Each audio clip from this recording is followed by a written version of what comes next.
All right, hello and welcome to another Expert Inside interview. My name is John Golden from Sales Pop, online sales magazine, and Pipeliner CRM, joining you as usual from a sunny San Diego. And today I'm delighted to be joined from the other side of the country on the Jersey Shore by Barbara Wardell and Ernesto Cullari. Welcome, folks. Hey, Yes, John. Good to be with you. We wish we were in the Gaslamp district hanging out, but here we are on the Jersey Shore where it's cold. Oh, it well, is yeah. very cold. Well, I'm up in North County right now, so I'm not hanging out in the gas lamp area today. So, and Barbara, you're a seasoned marketing and advertising professional who transitioned from a successful career in specialty medicine industry to become a disruptor, supporting small businesses, guiding your geofencing agency. Cullari and Wardell, and Ernesto, your trailblazing ad man in the data intense field of geofencing advertising, and together you turn industries upside down, which I love. And this is, yeah, I love doing all these interviews, but sometimes I love ones that I when I doing an interview about something that I don't know that much about, so this can be great learning for me as well as my audience. So let's start off and just for the audience who may be uninitiated, explain geofencing and marketing. We use satellites to draw virtual fences around areas of interest. And when someone walks into that geofence, that virtual fence with their smart device, their phone or their smartwatch, we can capture their device. We can anonymize it so we can protect their privacy.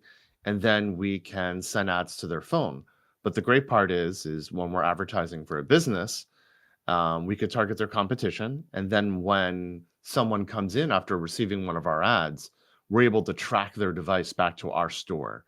Mm. So we're able to measure several thousand satellite verified visits each month for our clients across the US, Canada, and Australia.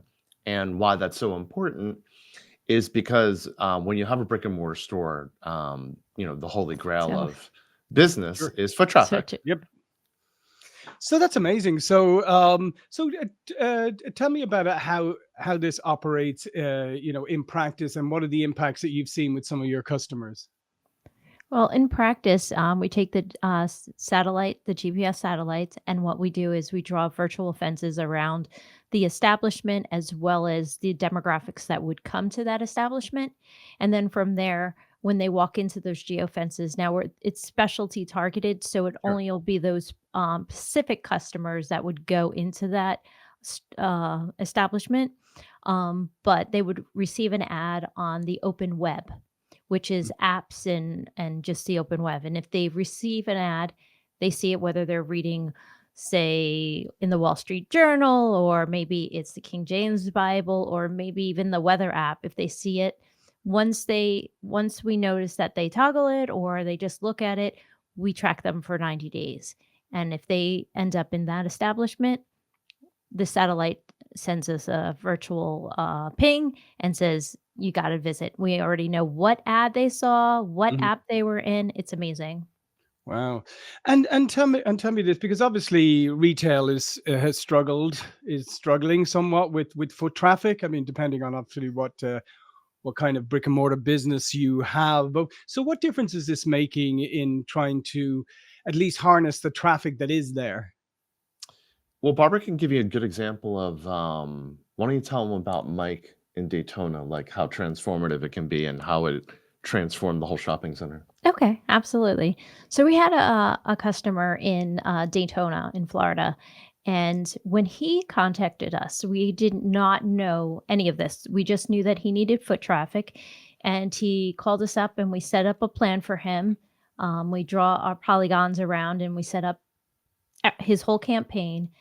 And we started drawing in so much foot traffic into the whole strip mall that was not getting any traffic at that time because they had a storm there and then they were trying to rebuild it back. And the amazing thing about this is we found out actually on a podcast that we didn't even know he was going to be on, Mhm. that he was living in his laundromat at the time that he hired us. Wow. And it's an amazing story, and he literally ended up selling the laundromat afterwards and making a profit. Wow. Now he was in a hedge fund. He ended up just buying the laundromat. He didn't know what he was doing, but he learned everything. Because let's face it, I mean, obviously the holy grail right now is to try and to combine the in person and the online experience, and that can be some people do it well, some people don't. I guess that's what we're looking at here is trying to bridge the gap between those two. Oh, absolutely. Your experience, your user experience, your customer experience should be seamless. Hmm. So whatever promise you're making in your ad should be explicated on, say, your landing page or your website. And then when someone comes into your store, the experience should be as promised. So if you are making a bigger, better, more delicious burger, your ad needs to explain that, your landing page needs to explicate that, Hmm. and then the customer needs to experience that when they come in. But if you're not threading that loop, and if there's one part of your stool, one leg of your stool that's not strong, then it falls apart. So, we experience that as advertisers. If as an agency, Hmm. oftentimes brands will bring us in, but there's oftentimes other things that need to be done before their ads can have maximum impact. So, for example, we're working with a doctor out west with erectile dysfunction. He serves patients with erectile dysfunction. He's been doing it for 20 years. He's an expert in his field. Patients, luckily, fortunately for them, can go home and have the medical benefits of the treatment. However, when you went to his website, it looked like something that he made from when there was dial-up, and there's a part of the message is missing there, and part of the trust breaks down there because you have a high quality TV ad that we produced for him, and then suddenly you're brought to his website that looks like his kid did it from, or he did it when he was a kid on AOL, and then it doesn't match his level of expertise. So there's oftentimes where we have to rehab some part of a client's business in addition to doing their geofencing ads. But what we love most about geofencing is that there's no waste on ad spend. It's highly specific, targeted to people proven to spend money on products and services like yours, and then it measures foot traffic back to your brick and mortar location. Yeah, and obviously, as we know today, the seamless customer experience is really critical, because we have so many different touch points with the business today than we did once upon a time. So tell me, from a sales perspective, how does this help sales? Because it sounds like you can get extremely targeted, which is obviously something that's fantastic when you can get down to the buyer persona or whatever it is. You can get really really targeted on it. So how does this help salespeople? How does it help salespeople, or how does it help So someone in terms of like a business owner trying to Y- drive sales? Yeah, both. Okay. As a salesperson, your team, no matter what form of advertising you're using, your sales force, the people that are interacting with customers at the point of sale, at the register, or helping people when they walk into your car dealership, they really should be informed of what kinds of campaigns you're running, right? Hmm. Yep.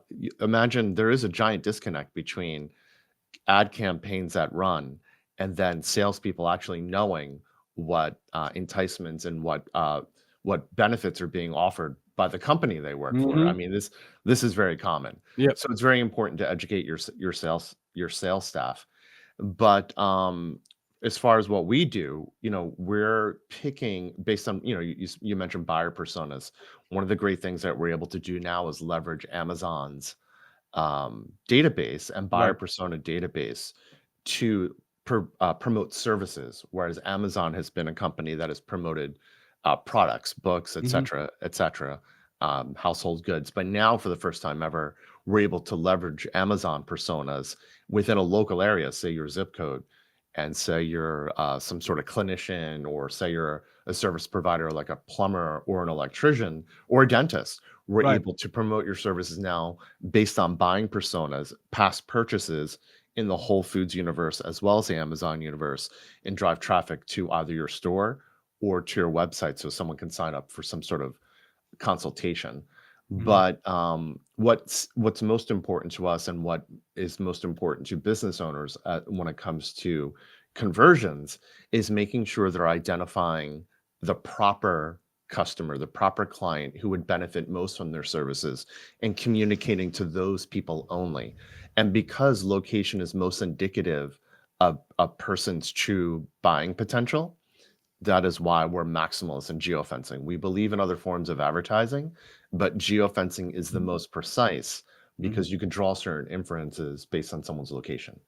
So getting the granularity with which you can define the right person helps enormously, I presume. Absolutely. Absolutely. Imagine if all people who were just interested in diet and weight loss were to watch your podcast. It would make zero sense, right? It's like a message that's falling on literally deaf ears, right? So, but that is what a lot of advertising has been traditionally. It's a shotgun method Yeah. of advertising. You're using these platforms like Google, where you're bidding against your neighbors, and then you're using platforms like Facebook, where it's Competing against each other. again competing against each other in this small inventory of ad space. And you're competing against people you shouldn't even be competing against, because it's all the businesses in your local area, not just ones that your competition. No, absolutely. And tell me this: how is this a big overhead, or is this something that's manageable for small businesses? We've made it so it's manageable for all businesses. We actually came up with a formula that actually targets for the smaller businesses for an ad spend a minimum of $1,000. Right. And that really encompasses 3 to 5 miles depending on your business. And that's really affordable compared to what Geofencing actually started with is the bigger companies, and they The have Burger Kings, the things, Chipotles, $30,000 a month for ad small spend. regions, right? Yeah, so Right. we worked really hard on our business plan and figuring out what really worked, and did a lot of studies to figure out what that number was. Yeah, because let's face it, a traditional advertising and even like your Google Ads, Facebook ad, all of that, you could blow through that 1,000 in 10 minutes if you're not careful. You Yeah. could. You absolutely could. And you don't even know where it's going. Mhm. You don't know who's coming in your door from that advertisement. Yeah. So what's the ROI comparison with those other traditional methods? So, as Barbara mentioned before, we've had clients that start off living in their laundromats, Yeah. and then they're turning it around, selling it for like $1.5 Mhm. million. So, it's a high return on ad spend because the value of each client. So say you're an auto body Mhm. shop, and you look at the top 5 cars that sell in a given region. They're the top 5 cars most likely to get into a fender bender. Yep. And say modestly we send you 1 or 2 customers a month. You're looking at $5,000 a fender bender minimum, right? Just to paint. Oh, yeah, yeah. So Exactly. yeah. So when you look at the value of a client, of a new customer, and you compare that to $1,000 ad spend, to reach people within a 3 to 5 mile radius, it's really the return on ad spend's astronomical. We worked with an HVAC company, commercial HVAC, targeting only building managers. And their first week out, they landed a 30,000 job based on a $1,000 ad spend. So it really democratizes Mhm. advertising because it takes the power away from the Zuckerbergs who lie every 4 years, depending on who's in power. They manipulate the algorithm, to benefit, whatever team that they decide that they're on. They destroyed Instagram, the power of Instagram. Now you have Chinese communists with TikTok, and which is amazing, sadly. And then Mhm. you have Google, another walled garden where advertising is not a level playing field, where you're really going cutthroat against your neighbors. What's wonderful about geofencing, as Barbara mentioned, the whole wide Wide open web. web and hundreds of thousands of apps are now your universe, and you're no Mhm. longer locked in to these to really going fighting against your neighbors. So we love it for how liberating it is and how far $1,000 can take your business. Now, obviously, we work with clients Sure. that spend much larger multiples of that, and they're reaching far more people than that. Sure. But what's most important is if you could do it advertising surgically, if you can hand pick who your clients should be, then you're going to get much more traction with those ad dollars. Mhm. Yeah, and as I live in Southern California, I'm just trying to think 500 for fender bender. No, I think I'd double that at At least. least. Sure, absolutely. Just the Yeah, paint alone. So exactly. yeah, so if you're spending $1,000 on ads a month, and you're getting 3 or 4 auto body clients, I mean, it's just to pick a profession. Hmm. The return on investments It's very quite high. quite large. So Orthopedic surgeons, you hit those sure. people with knee replacements that need knee replacements. They're walking around with that pain. You Mhm. identify those people because they're already in physical therapy or they've already seen their general practitioner. As you may or may not know, joint replacements are very expensive propositions. So, Absolutely. I yeah. know a friend of mine, he was a former professional skateboarder. He actually went to India to get his knee replaced because it was way cheaper for him to go and get a top doctor in Absolutely. India to do it. Absolutely, Yeah, I yeah. heard Turkey is up Yeah. there now. Exactly. But tell me about people have a lot of concerns around data privacy, and there's all people who are always worrying about like Big Brother and all that sort of stuff. How do you reassure people that this is something that's beneficial to them?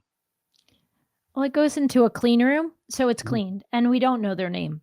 Right. We give an identifier, whereas Facebook and Google and all them have your name, so Mhm. they can't have all the data that we actually use. So we just give it identifier. We can assume from their behaviors of their daily behaviors what they would buy and what they wouldn't, Mhm. plus all the other information that we have when we do a whole inventory on a business and actually seeing who their customer is. Mhm. And what's I mean, I guess there's a different reaction from people when they get something relevant to them, because we all hate constantly being bombarded with things that are irrelevant. Or perhaps I clicked on something by accident yesterday. Now I'm And inundated, receiving and a whole yeah, bunch. exactly. For the next 2 months, I'm being bombarded with something that's got nothing to do with me. It was literally an accident. Right. You don't need bunionectomy surgery. You Yeah, don't you don't need special shoes because your toes hurt when you walk around, right? exactly. So, people do respond better.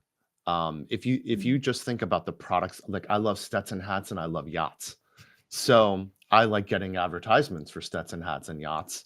You're But I such a don't like, cowboy. yeah, but I don't like getting ads for bunionectomies, right? Yeah. It has nothing to do with my interests Mhm. whatsoever. So when you think about sending a Mercedes ad to a client that walks into a BMW dealership, Yeah. or an Audi ad for someone who walks into a BMW dealership, Audi's a much better car. So Unless they I just walk want into a to Honda dealer. I just want to put that little jab in there. Yeah. Yeah. But people are appreciative because, they're in the market, they're interested, and they wanted, hey, offer me a better option. You know, you walk into a fine dining restaurant and you love the food, but then suddenly, you get an ad for another restaurant that's close to you that you had no idea was there, Mm, or that you knew was there, but you just had no idea the food was as good or better. Be- So right. you appreciate those ads because you're interested in these things. But what you don't appreciate is what's spammy or what's spy-like. There's Mhm. social media platforms. As soon as we're done with this conversation, I'm sure, you'll go on Facebook, you'll get an ad for a yacht or a Stetson simply because your That's phone is in earshot, of this. with your phone spying on you. Whereas what we do is protect people's privacy and only send them things that they're interested in. Yeah. Well, maybe next time I come on, maybe next time when you come back, I'll be wearing a big Stetson and I'll have a picture of a yacht in the background. Yeah, absolutely. Uh, Cowboy music started in Ireland, yeah, yeah, yeah, absolutely. The right? roots of tradition. Yeah. Those ballads started off in Ireland, made its way to America, and before you know it, Taylor Swift's destroying the whole industry. Yeah, absolutely. Yeah. Well, I'm not taking any responsibility for that. It went from county court to Taylor Swift. Oh, How the fast. Western civilization has fallen. Exactly, exactly. Okay, just in conclusion, I mean, I think this is fascinating. I think it's such a great tool for businesses. Where do you see this industry going?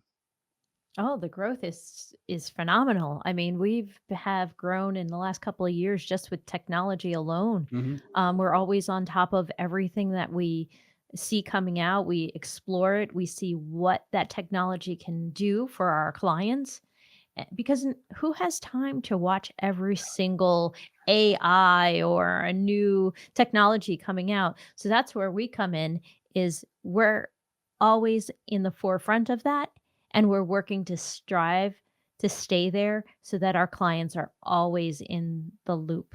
And if you think about attention span, Yes. when people are bouncing around their devices, by sending ads and information to people that's highly relevant to them, they're more likely to not bounce and skip, from your ad, because time is valuable to everyone. And the more you're serving the client or the end user things that we know that they're interested in based on inferences we've drawn from their location, the more benefit to the client who's going to make a purchase, and the more benefit to the business owner. So it's a marriage between people who have taken an interest and people who have a product or benefits of a service to offer. So the future is location-based advertising. Any way you look at it, location data is most important. Allstate is being sued by the state of Texas for using your information data against you without your permission. Allstate is being sued by the state of Texas. So even companies are unlawfully using location-based technology, whereas we're doing it lawfully with respect of persons and privacy. You have companies like Allstate out there breaking the law and thus reaping the reward by getting sued by the state of Texas. So location information is highly valuable, it's highly relevant, and it benefits the end user so long as we protect their privacy, and it benefits the advertiser, the client, because it makes the most use of their ad dollars. Yeah. And I lied. I asked one more question because you just reminded me of something. How much is what impact is AI having on this? Well, I love AI because in the creative process, when we Yeah. go to make an ad, so for example, we're offering for many of our clients pick up a delivery for laundry companies on Amazon now. Okay. And we're doing it in different states with different ethnicities. And you can go to it's usually at the top of my head. It's not on my browser right now. Oh, Stable Diffusion. Go to Stable Diffusion. In words, describe what you need to see in this image of an advertisement, and it renders it for you. Mhm. It's absolutely amazing. So I'm a I shoot for the Indigo Hotel, which Yeah. is by you in the gas lamp. It's one Mhm. of my clients. Yeah. I shoot for the Indigo Wall Street here. Shot for a ton of different kinds of companies shooting real photography. Mhm. But often you need something bespoke that just doesn't make sense Yeah. to pay to produce. It doesn't make sense to find someone standing in front of a van with laundry in their hands, handing it off. That's to produce, that's a few $1,000s. Why do that when you could talk to Stable Diffusion and in 30 seconds and at one of 3 iterations will be exactly what you're looking for. So from an ad creative standpoint, it's fantastic. Excellent. Right. Well, listen, this has been fun. Thank you. I love these podcasts when I get to learn something new and share something with my audience that hopefully some of them probably aren't as aware of it as they would be at the end of this. So all of the information from both of you will be below this video. But before you go, please do tell my audience a little bit more about what you do. We are The foot traffic company. photography. We do geofencing, and we draw virtual fences around areas of interest, including your competition. We capture their devices. We send them ads to come to you. And when they show up at your business, the satellite pings us. We deliver several thousand visits a month to our clients in the US, Canada, and In Australia. Fantastic. Well, listen, thanks again for today. Thank you for watching and listening. And I will see you all again very soon. Thank you. Thank Thanks, you, John. John.